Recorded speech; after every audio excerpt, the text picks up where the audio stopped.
Jóvenes estudiantes, ante todo, tengan ustedes un buen día. El día de hoy continuamos con nuestra sesión de aprendizaje. Bueno, lamentablemente por el COVID-19 no podemos hacer una secuencia diaria, ¿no? Porque también hay que preparar las clases para que ustedes puedan entender o al menos tener el entendimiento de qué es lo que pretendemos hacer. Muy bien, pero dentro de ello tenemos, acuérdense esto, qué cosa van a obtener al finalizar la sesión de aprendizaje. El logro de aprendizaje es lo que queremos ver en ustedes, ¿no? Recuerda, dice que al finalizar la sesión de aprendizaje serás capaz de, ¿qué vas a lograr? Comprender la importancia de la estadística, creo que lo estamos haciendo poco a poco, diferenciar población y muestra, diferenciar las variables cuantitativas y variables cualitativas, elaborar tablas de frecuencia, que el día de hoy vamos a trabajar sobre este tema, vamos a hacer esto de conocer para que ustedes tengan un conocimiento sobre esta parte.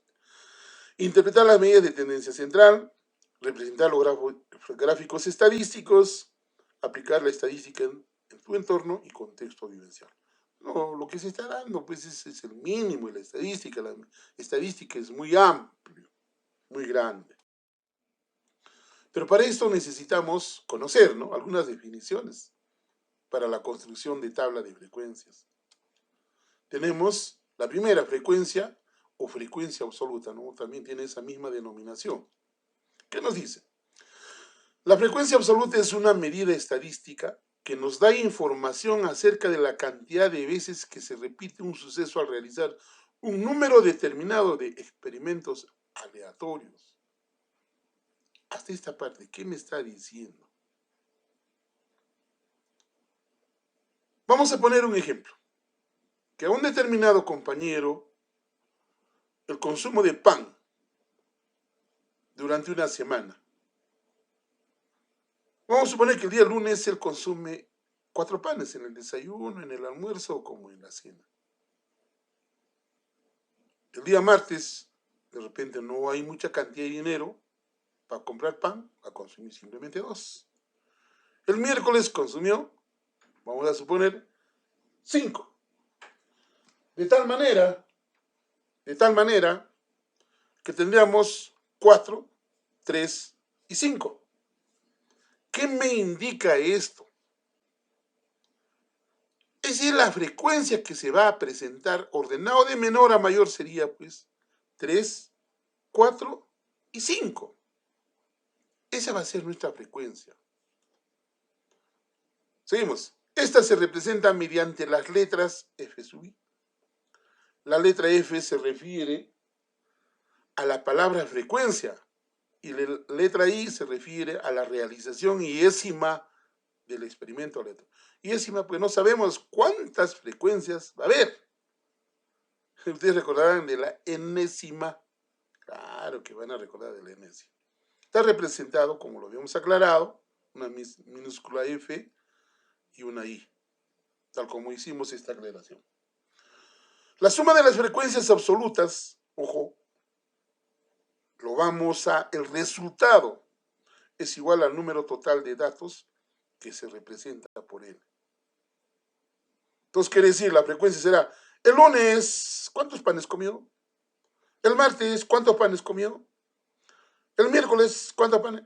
Ya. Y todo eso que estas frecuencias que vamos a sumar, lunes, martes, miércoles o jueves o viernes, diremos pues hasta los 7, es una semana, ¿no? ¿Sí? En cada día pues está el consumo de sus panes. N nos va a representar la población, yo muestra. Esta población obviamente es cuando los datos son no acumulados y la muestra cuando son con datos acumulados. Eso también lo vamos a aclarar con lo siguiente. ¿Seguimos? Luego tenemos la frecuencia relativa. La frecuencia relativa se refiere a qué. Dice, es una medida estadística que se calcula como el cociente de la frecuencia absoluta de algún valor de la población. O sea, la muestra, en este caso, acuérdense, esta es la muestra, ¿no? Entre el total de valores que componen la población. Aquí está, jovencitos. ¿Representado por qué? Por H sub I.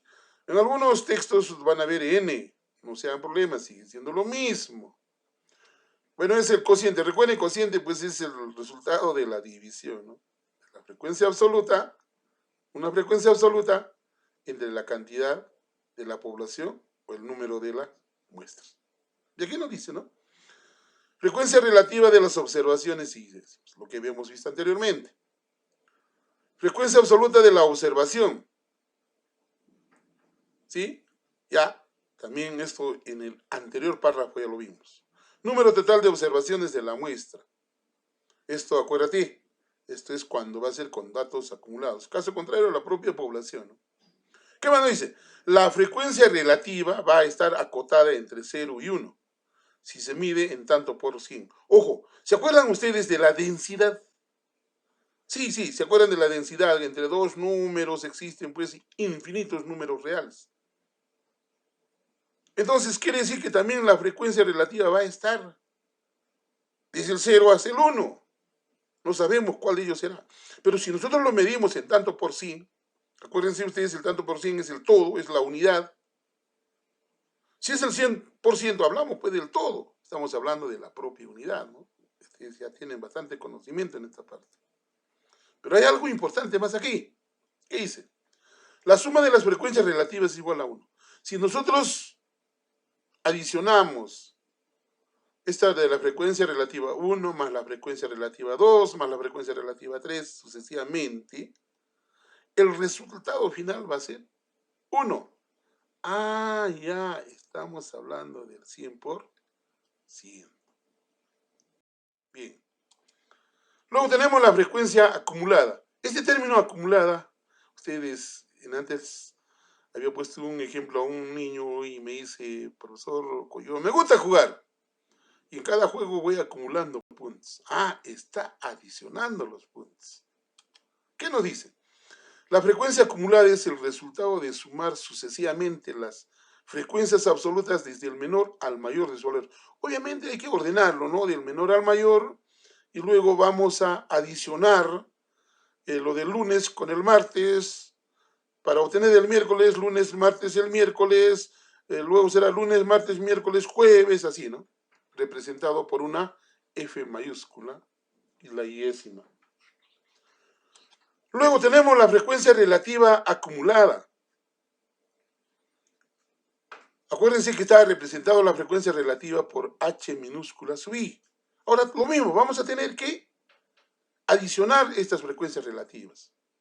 Y acá, ¿qué nos dice? Es el resultado de ir sumando las frecuencias relativas de las observaciones o valores de una población o muestra.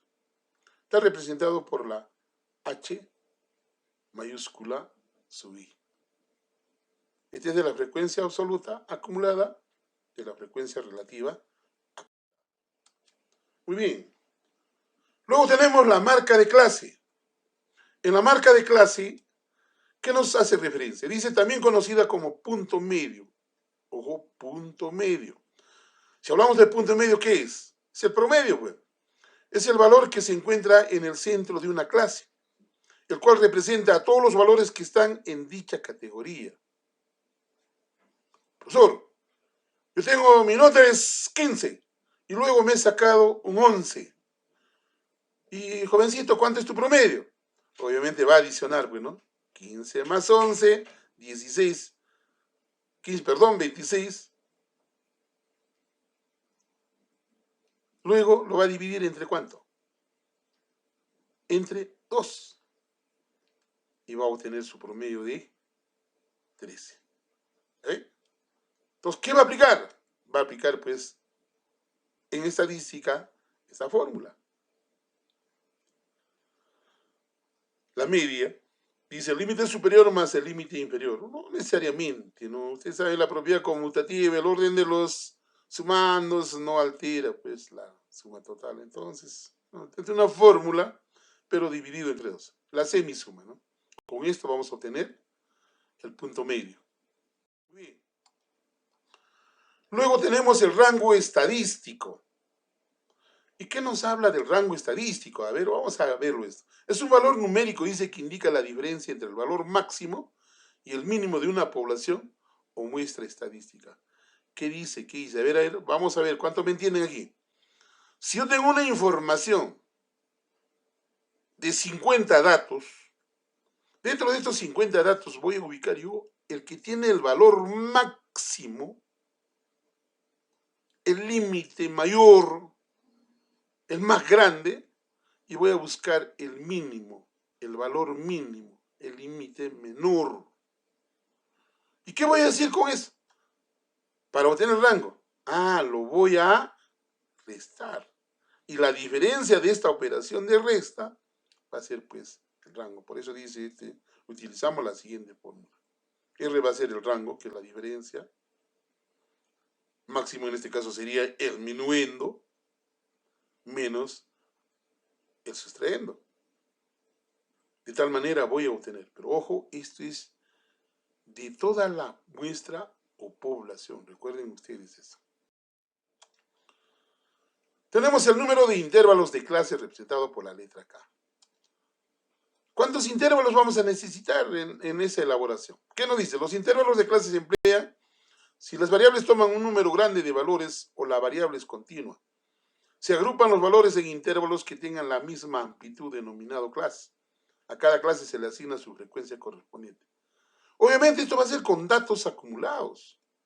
Cuando vamos a tener que elaborar intervalos, sí o sí, tenemos que saber sobre la información de la cantidad de intervalos que vamos a necesitar para elaborar esta tabla. Y para eso vamos a utilizar estas estrategias. Estrategias para obtener un valor aproximado. Tenemos la regla de Sturges. Esta regla ya está dada, es una fórmula ya establecida, es universal. Entonces, para encontrar la cantidad del número de intervalos, esto va a ser pues a la unidad más el producto de 3,3 por el logaritmo de esa muestra, de esa población. Bueno, en algunos textos van a ver 33, 22, un poco más amplio, ¿no? Para no perder pues el margen de error. Pero en este caso vamos a usar 3,3.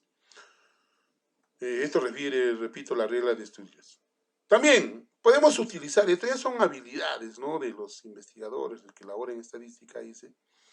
El número de intervalos de clase va a ser pues a la raíz cuadrada de esa muestra, de esa población, donde n es el número de elementos de la muestra. Ya específico, ¿no? Porque acuérdate que va a ser con datos agrupados. Y la pregunta viene, y profesor, en ese intervalo, ¿cuántos datos vamos a colocar? Entonces entramos a la amplitud de un intervalo. ¿Cuántos datos van a ir? Porque esa sí tiene que ser la misma cantidad en cada uno de los intervalos. En algunos textos van a ver que esto es la letra A. No hay problema, no hay problema. R el rango, ya habíamos visto, y en este caso, entre el número de intervalos. Esperando que me estén entendiendo, ¿no? Obviamente. Ahora aclaremos con ejemplos. Vamos a pasar a los ejemplos, vamos a elaborar, vamos a construir las tablas de frecuencia. Para esto había pedido, pues, tengan su calculadora, que tenga en lo posible el logaritmo. No en lo posible, sino que tenga el logaritmo. Muy bien, pasamos entonces a elaborar las tablas de frecuencia.